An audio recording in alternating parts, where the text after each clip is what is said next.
muy Ousmane Sonko le premier ministre amaana mi ngi liggéey comme ni nga ko waxee mais daal dafa mel ni ñenn ñi nekk ci secteur parapublic bi amul benn contentement boo xam ni am na ko ci ñenn ci ñoom parce que ni ki dem ngi dénoncé ay impairs yoo xam ne am na ci bile secteur alors que ñoom dañoo dige woon li nga xam ne moom mooy transparence ak bonne gouvernance mais lii nga xam ne ñoom ñu ngi koy def daal moom contraire bi la Ousmane Sonko daal di gis et que mi ngi leen di ñaax bu baax a baax.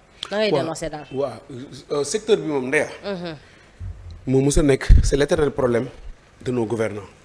ok c'est l'éternel problème de nos gouvernants. parce que secteur parapublic bi ak l'administration en général. de manière générale vraiment y a de quoi dire quoi. xam nañu wax dañoo daanal ci liggéey. mais Sénégal maanaam dafa xaw a doy waar daal am na yoo xam ne boo xoolee même Macky Sall boo xoolee dernière sortie mi da koy dénoncer bu baax. ci ñàkk xëy bi. amul compte rendu. doo xam c'est-à-dire que voilà opacité totale. moom nag xam nga boo amee régime boo xam ne ay xale lañu xam nañ li xew mais il faut que nit ñi liggéey malgré réforme bi ñu ci def yëpp. yaa ngi dégg am na loi d'orientation bi ñu def 20/22/08 bu 2022. c'est-à-dire que mai avril 2022 mais c'est-à-dire liñ ci wax yëpp ba ngay ñëw di ko xool doo ko gis. yaa ngi dégg bàyyi ma la kon gis nga réew. c'est vrai que président la ñuy fal mu décliner vision def premier ministre former gouvernement mais après ci liggéey bi foofu lay tàmbalee. c'est que ñoom de premier ministre day coordonner l'action du gouvernement rek. mais tey mënul ñëw fekk ministre de l'énergie moo ko def li mu war a def ku nekk mu war a def les gens il faut que les gars ñuy mouiller les maillots te. liggéey bi nekk ci à la base moo ëpp doole foofu. xam nga ñoom bi ñu ñëwee def nañu pointage biométrique. voilà gis nañ def nañu ay effort. mais ba léegi gis nga Sénégalais yi bu ñu commencé dara nii ñu koy bàyyi di ko bàyyi. ba mu ñu weeru koor sax exemple la bu gën a patent. dañu commencé koor faraj gars yi bu koor gi 10 premiers jours yi nga xool gars yi commencé bàyyi ñi commencé di añ fii ñi commencé di dindi muuraay yi fii ba finalement balaa koor gi jeex bu ñu demee ba ci 28e jour wala 25e jour day mel ni Korité ñëw na Sénégalais moo mel noonu mais quand même li mu def ni lu baax la il faut toujours le rappeler déjà fi mu ko defee en conseil des ministres la foofu la ñuy jëlee décisions yi def na ko soññu na ministres yi pour ñu dem mais yaa xayti nooy comprendre société boo xam ne état dafa am représentant société parapublique la. maanaam dafa am privé bu ci nekk état am ci ay part mais yow doo def compte rendu doo génne document. doo xam doo xamoo lu xew. amul dara c'est ce qui est sûr et certain que mooy dafa laaj ay information par rapport à une société bien définie. xam naa jotu ci benn xibaar. te leer na dem parce que ñi fi nekkul liggéeyuñu dara da ngay dem archive doo fekk dara. les gens ne travaillent pas. voilà expliqué na mais bien sûr da ngay soxla document doo ko gis parce que les gens ne travaillent pas. malheureusement. ils ne travaillent pas. da ngay ñëw tey jii benn document nga yóbbu ko ci benn structure ñuy xaar une personne pour mu ñëw signer waa ji bu nekk dafa nekk ci dëj wala dafa nekk voyage wala nekk ci ngénte sa document fa lay nekk kenn du ko signer ci loo xam ne. ça devait se faire vite. da ngay ñëw comme si domaine mutation oto yi. naka ngay comprendre oto bu ñëw. doo ko mën a muter à l'heure c'est-à-dire que da ngay dem fay jël kayit bii. kayit bi jógee fële jaar fii dem fële.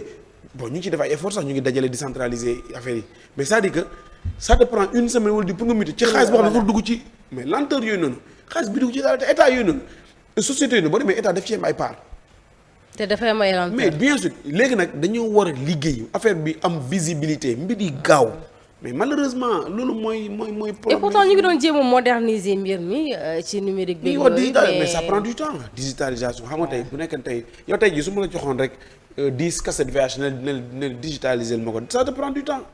waxtuma nag ay milliers et des milliers wala des millions wala des milliards de données yoo xam ne. yëpp ça prend du temps ñu ngi ciy def nag ay efforts commencé nañu. ils ont parlé de l'état civil ils ont parlé de certains documents. bon boo mutation boo ñëwee léegi au lieu ngay jóge fii dem ba foire war a fay léegi ñu ngi koy jéem a dajale di condense mais quand même il faut que les choses aillent vite il faut que mu gën a gaaw. surtout parce que c'est de l'argent qui entre ci keesu état bi. ak transparence bi ak gouvernance bi nga xam ni Ousmane Sonko bi ngi leen koy fàttaliwaat. loolu mooy socle bi tax ñu fal leen voilà. ñoom ci campagne bi. déggoo fu président Diomaye dem wala Sonko dem ne naa leen defaral tali. naa leen tabaxal forage defuñ ko. transparence lañ ñu won ak joyanti maanaam réew mi ni muy doxee baaxul il faut ñu joyanti ko te effectivement réew mi ni ñu ko yoree depuis indépendance baaxul ndax bu nekkoon réew mi ni ñu ko yoree depuis indépendance baax na kon suñu statut muy changé suñu niveau de vie muy changé. suñu nekkin muy changé dara changé wu ci. cela veut dire que réew mi ni ñu ko yoree baaxul ndax tey booy jàng. commencé petite section di nga dem moyenne grande dem ba sixième booy am say examen mun nga dem ba bac ba soutenir. yaa ngi dégg baax ma lay wax mais ñun Sénégal bu nekkee dañu nekk bu ñuy natt ci ñun jógewuñ fi ñu taxaw. xam nga tey mën nga ñëw tu te glorifies de voilà y a tel pont y a une autoroute à péage y a le TER y a tel mais entre temps la population bi nekkoon 3 millions peut-être en 1980. léegi on est 19 millions d'habitants. mais ces gens là est-ce que tey bu ñu liggéey ni ñu war a liggéeyee est-ce que tey du fekk du ñu wax TER muy nekk luxe wala ñuy wax BRT muy nekk luxe dañ ciy am lu bari. c'est que loolu mooy problème bi c'est parce que dañu avancé wul. léegi nag boo nekkee ci système bu mel noonu.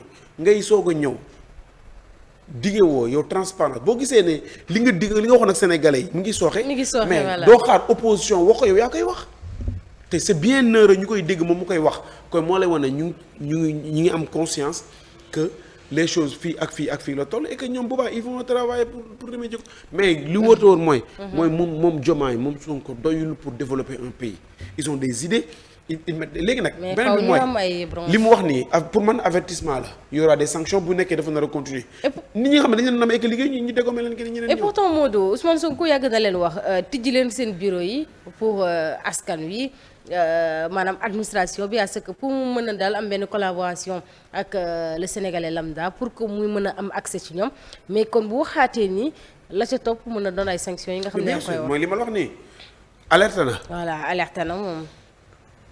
à l'heure du bilan ñoom ñooy rendre compte. ñeneen ñi nga xam ne ñoom ñoo leen wóolu dénk leen. dañu muyee la mayo mais ku ñu defuñu changer loolu kese la ku ñu defuñu changer la. kon ndax tey jii nii yow man maa ngi fiy toog. yow yaa ngi fiy toog. est-ce que tey yaay fay sa courant kër est-ce que tey xam nga lampe buñ fay ak buñ fayut ci kër ga. non mais ña nga fa bàyyi ñoom ñoo war a jël seen responsabilité di ko gérer. xam nga ventilo bu tàkk ak télé bu tàkk robinet bu tëjul. moom premier ministre mënu xam lépp mais bu facture ñëwee. mais di nga xam ne ndeke dañoo yàq ndox mi dañoo yàq courant bi ñoom loolu rek lañ mën léegi nag ñi ngi nekk à la base facture bi moom mooy compte rendu bien sûr mooy compte rendu bi te lii amul kon ñii amul mais bien sûr kon nit ñi ñu fal nañu xam ne voilà il faut que les gens travaillent Sénégal nag souvent liggéey bi moom ci informe bi da nga koy gis da nga yor sa place wala nga yor sa jakarta wala nga yor sa table wala nag yow moom di nga xëy 7 heures boo moytu nga def ba 20 heures waaye bu nekkee liggéeyu état la liggéey bu ñëpp bokk daanaka da nga koy sooxeel. mais ñi waru leen de Modou. mais non ñoom defuñu ko pour man. administration bi nii la mës a mel. c'est que ñoom dañuy ñëw di def constat di jooyanti administration nii la mës a mel moo tax ma ne la ñun dañoo taxaw dañoo tardé. effectivement parce que maa ngi doon am na ku ma dégg mu wax que ni da ngay gis koo xam ne mën a toog 2 ans du ñëw sa bureau. dëgg la mu wax nii la mës a mel këram lay toog léegi nag moom bu ko waxee wax na ko alerte laa ko jàppee. mais après dañ ciy def. mais quand même moom li mu wax sax boo xoolee ministres yi nga xam ne ñoo toogoon ci conseil des ministres ñoom la wax nañ dem ñu xool seen secteurs yi il faut que les gens travaillent compte rendu yi di gaaw décision yi di génn exécution yi di gaaw mais nit ñi mosoo ko mën a gis loolu la gis la mais bon voilà ministre du prestige ministre ñu nommé les ministres du prestige da nga war a xam ne sacerdoce la dénk yan nañ la lu diis da nga war a maanaam sa njaboot dinañ la gëj a gis say nelaw dina wàññeeku parce que tu as choisi de servir le peuple nag nekkul ne yor oto bu rafet climatisé ay protocole wër la ngay rouler ci ñu lay xàllal loolu du servir le peuple loolu c'est servir léegi nag loolu privilège yooyu askan bi jox la yow da nga ci nga war a jël nga échanger kook sa temps échanger kook sa njaboot échanger kook lépp nekk au service du peuple mais bu nekkee defuloo ko après dafay sooxe te bu sooxee après yii moo ci am. voilà ëllëg na bu ñu ñëw ñu dindi la nga non lii man ci projet bi laa nekkoon da nga ne parce que. xeex naa ci ba yegg si fii ak la ci mel. mais Modou sànq yaa ngi wax que ne opposition bi ndax sax sa biir wax yaa ngi koy wax que ne matière amagu fi mais dafa mel ni ñii li Ousmane Sonko waxoon moom moo koy defaral boppam. waaw ñoom ñoo waroon wax li waaw parce que opposition bi dañu waroon a da ngay pour en politique da ngay mayee tànk nag. non boo mayee tànk par exemple boo mayee tànk ñu jàpp ci. mbër bu gàllaaju ñëw. nga parce que lii mais opposition parce que ñu ngi bàyyi xel tamit. non ñoom nii la ñu yore woon réew mi xam nga tey bu nekkee da ngay dund ci lu anormal bu nga dem ba jàpp ne loolu moo normal. bu ko gisee ñu ko da nga jàpp. ñoom duñ ko wax parce que non xam nga tey juste un truc. L'administration sénégalaise mais parti politique ñoo fay liggéey opposant keneen ak keneen parce que am ñoo xam ne ay fonctionnaires lañu. waaw c'est des fonctionnaires de l'État ñoom ñoo fay liggéey. yaa ngi dégg bàyyi ma la. ñoom système bi ni muy doxin daf leen di arranger ndey xam nga système bi lan la woon dafay am benn groupe de personnes buy ñëw téye nguur gi. ñoom ak seen i mbokk ñuy dund ci réew mi man ak yow ñu continuer di ñu nekk ci moyens maanaam di dund maanaam mbir yi bu mu développé. nañ toog fi ñu waaw nañ toog ñoom nag moom. nga gis ñu commencé di voyager di am ay passeport diplomatique. dawal oto yi rafet def nangam. voilà seen doom yi nekk ci école yi cher nangam ak nangam mais ñun moom ci cadre bi ñu nekk fi la ñuy nekk rek duñ bouger. léegi ñun ñooñu nag ñooy majorité bi ñun ñooñu dem nañ ba jamono boo xam ne ci ginnaaw ñooñu peuple boobu ma lay wax nii bi nekk ci basse classe bu ñu exprimer wu sax seen expression du feeñ ndax élection yi dañ koy defee neneen léegi de yàlla li mu def mooy ñoom privilégié ñu am da leen échappé daf leen échappé léegi nag dal na ci ay loxo yoo xam ne ñoom ils se disent que ne lii ñii bu ñu réussir ñun c'est fini moo tax ñuy def lu nekk ñuy def ñuy def li ñuy def nii moo tax ñuy def li ñuy def nii te ñoom lépp c'est tout leur souhait c'est que ñii échoué ndax bu ñu échoué ñoom dinañ ñëw installé waat te li leen fiy jëlee waat du yomb loolu mooy li am.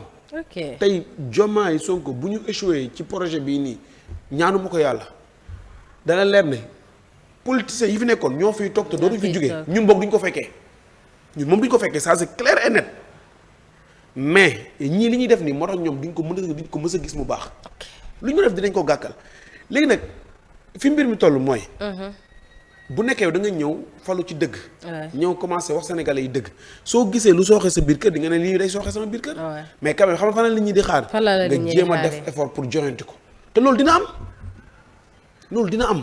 am nañ ci yaakaar voilà léegi nag ñoom mënuñ ko wax ndax tey koo xam ne yow li fi amoon man su ma xamoon tey benn information boo xam ne sax bu capital la nga xam ne. nguur gi bu àggee ci presse bi nguur gi mën nañ ci def nangam ñoom dañuy préférer au lieu ñu régler ko di leen man la ñuy ñëw régler samay problème pour mu bañ ko wax.